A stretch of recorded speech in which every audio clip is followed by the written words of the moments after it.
Hey all, this is Siege, and are you ready to head back in?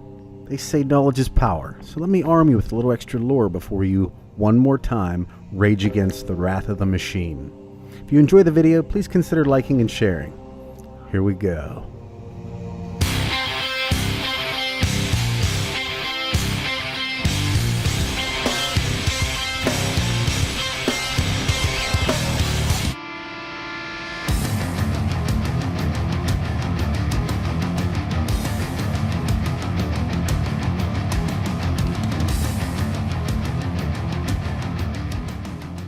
The Plague Lands offer us the final raid of Destiny, and some interesting aesthetics to look at as you walk in.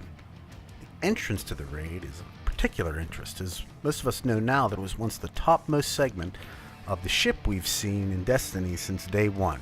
This ship, once having 3 of these segments, now only has 2, with the third severed off and acting as the opening for the Wrath of the Machine raid. These ships at one point carried inside them countless humans held in stasis, as originally these ships were set to leave the planet to escape the pending arrival of the darkness. Sadly, they never made it, and so presumably, each one of these ships are filled with people. Now as you walk back in, have you ever wondered what happened to all those bodies? From the Cade Stash mission, we reached the top of this particular ship in order to procure a stealth drive for Cade 6 in order to infiltrate the Dreadnought without getting caught in the blast wave produced from Oryx pushing his throne world out. Before completing the mission, it's possible to scan one of the pods lining the room, to which the ghost says, Pod number 10201. A guardian with exceptional light sealed himself inside. He's been in there for centuries. Before I found you, I tried to resurrect him, but he preferred to sleep. He said the last war was enough for 1,000 lifetimes. Now from this dialogue, it would appear that the guardian or life form inside was someone of significance, having fought in some unnamed war centuries ago. Given that fact, how many of these pods hold other past guardians? And furthermore, what happened to all the pods in the opening of the Wrath of the Machine? It's easy to think the Fallen merely discarded the bodies, but given the potential power that resided within, and Siva's ability to reanimate even dead guardians, such as the resurrected Iron Lords in the Iron Tomb mission, could there be an army of Siva guardians also housed somewhere else? Consider that many have even speculated that this guardian in this particular pod is none other than the original Bungie guardian, the Master Chief of Halo. It's not like there aren't enough Halo references within Destiny. I mean, there's his face right here. Lord Shaxx makes reference to the Breaking Benjamin song Blow Me Away. Only the strong survive.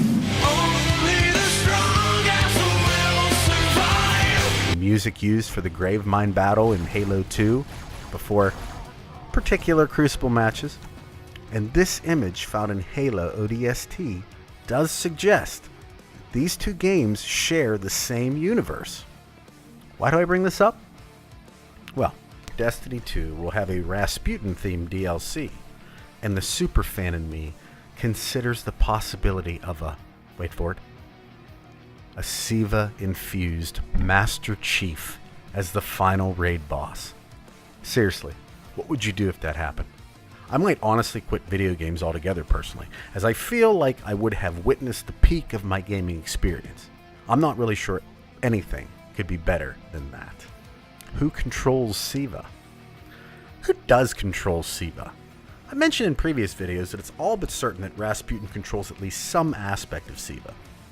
That's apparent in the fact that he's able to activate Siva on a whim when the original Iron Lords attempted to raid the replication chamber. Furthermore, even our attempt at going into the chamber is met with not just Fallen, but the reanimated corpses of those Iron Lords.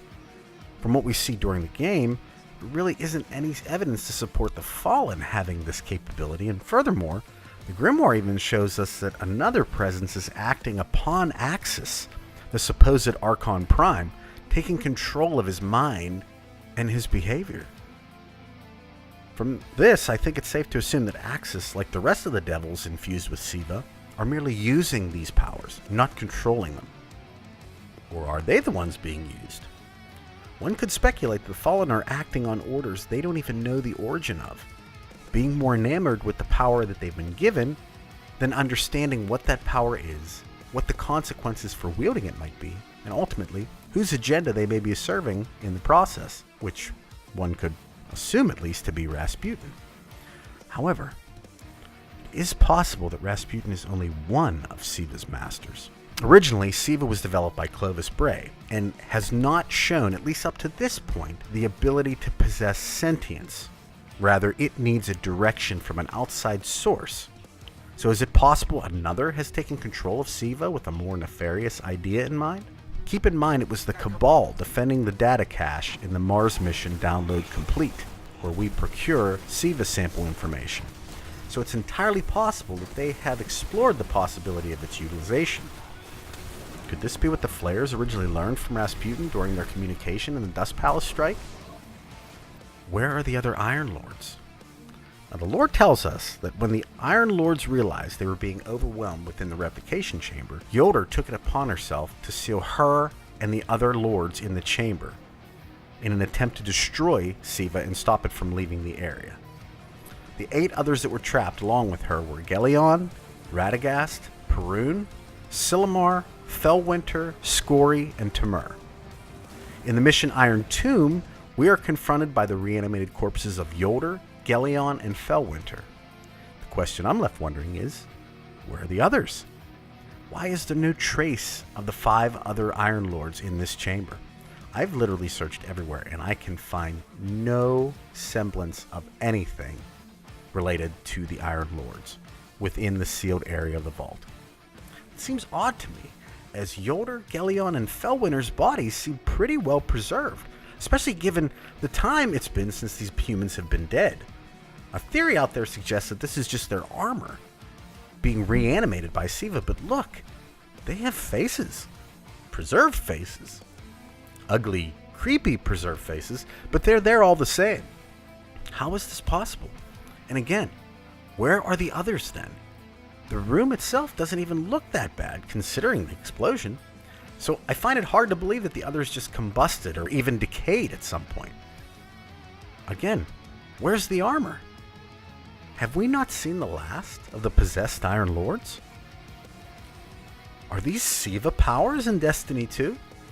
Some leaked Destiny 2 artwork has been found to show what appear to be new abilities that each of the character classes will have in Destiny 2. Originally, I believe this was cut artwork, but the newest Destiny official images show a very similar look to the 2 on this particular image. What's the big deal, you might be asking? Well, does it not seem like these abilities resemble Siva? There's a pretty good theory out there as well right now that the Cabal have trapped the Traveler in some form of protective shielding. That's what the huge orb that we see in all the new artwork seems to suggest. This is how the Cabal are going to rob our abilities from us. So, we're going to be looking for some new powers. One of the announced expansions for Destiny 2 is Rasputin. Could we be going in there in search of power in the form of Siva? Will he give it to us willingly, or will we be forced to take it? And if so, how are we going to do that? Whose side is Rasputin on? Now, for a very long time, I've believed without question that Rasputin is not our ally and is not concerned with either ours or humanity's best interests any longer. I did an earlier video highlighting the different ways in which his actions, leading right up to the collapse, were done for self-preservation. And to this point, we can confirm Rasputin has never re-engaged his original population protection protocols. Not to mention the time he slaughtered hundreds of Guardians attempting to procure Siva. We have, however, also seen examples in the past of Rasputin calling for what could be considered mini truces, usually so we can go into his inner workings and clear the place of some vermin he's not able to dispatch on his own without fully exposing himself. But he does give some really nice rewards for helping us out, such as the sleeper simulant. So it has been mutually beneficial. Earth, and by extension our solar system, well, they're his home too. So it's entirely possible that we could find ourselves once again having to align in order to combat a common foe. Remember, Rasputin is sentient now, so self-preservation at whatever cost has become one of its prime directives, much like ours. I wouldn't say it's a guarantee, though, as Rasputin seems to view the Guardians as more of an asset than an ally. Much will depend on the climate of things in the universe once we're forced to come together, but make no mistake, that time is coming, and coming quite quickly at that. As I mentioned before, Expansion 2 focuses specifically on Rasputin, so will we either inevitably join forces to clear out our collective homeland of the Cabal invasion, or will we maybe be forced to take Siva from him? This, of course, sets up my dream scenario of Rasputin reanimating the remaining 5 Iron Lords to be led by none other than the reanimated body of Master Chief in the greatest raid concept I could have possibly asked for in this lifetime. My brain almost can't fathom the awesomeness or the feels that would come with seeing such a thing. Now, before you say it, I know, it's probably not going to happen, but the poster does mean that the 2 games share a world, Easter egg or not. So, it might not hurt to fire up some Halo and start becoming familiar with Master Chief's techniques. You may just have to learn how to combat them.